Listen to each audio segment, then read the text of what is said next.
Kami mempersembahkan renungan Santapan Rohani, terjemahan dari renungan Our Daily Bread.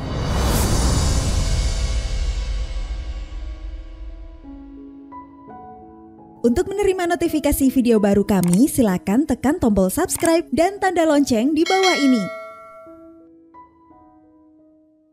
Sahabat ODB, pembacaan Alkitab hari ini terambil dari Kejadian pasal yang ke-35 ayat yang pertama sampai dengan ayat yang ke-5. Kejadian pasal yang ke-35 ayat yang pertama sampai dengan ayat yang ke-5.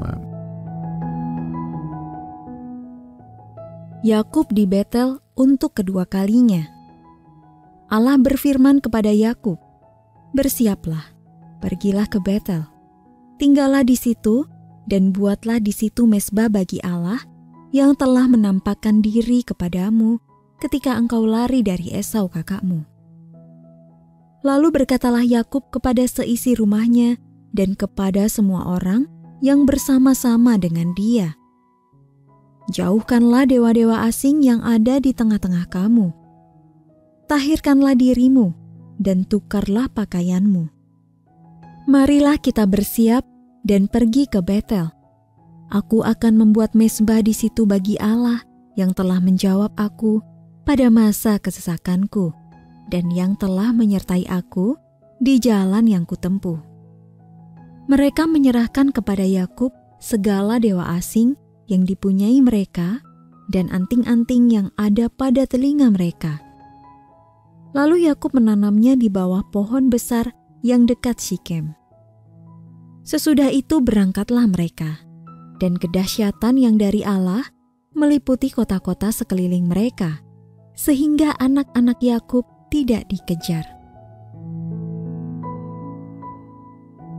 Ayat mas renungan hari ini terambil dari Yosua pasal yang ke-24 ayat yang ke-23.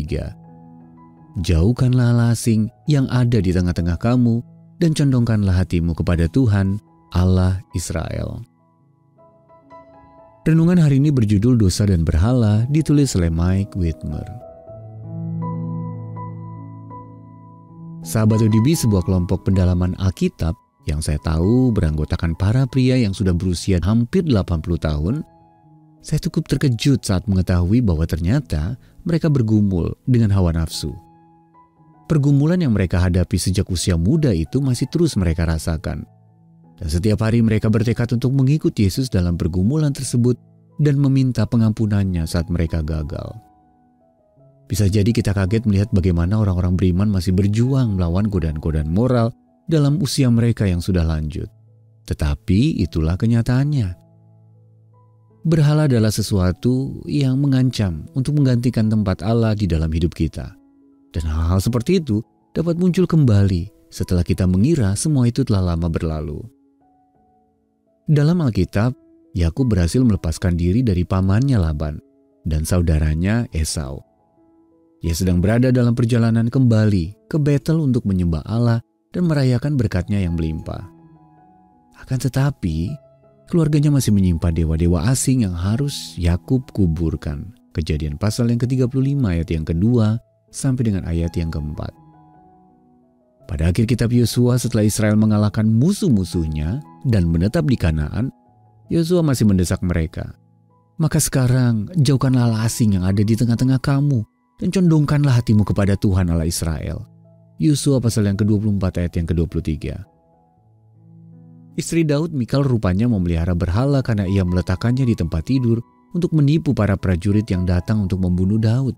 1 Samuel pasal yang ke-19 ayat yang ke-11 sampai 16.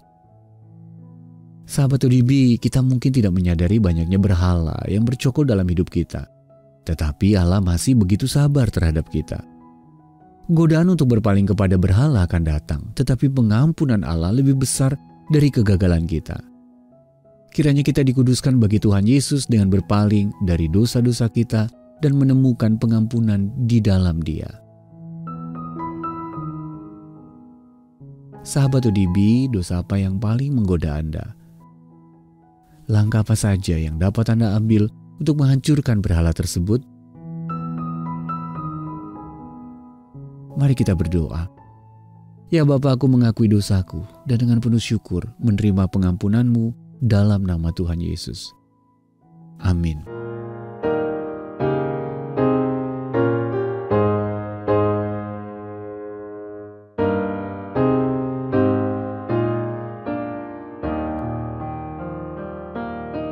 Serahkan bebanmu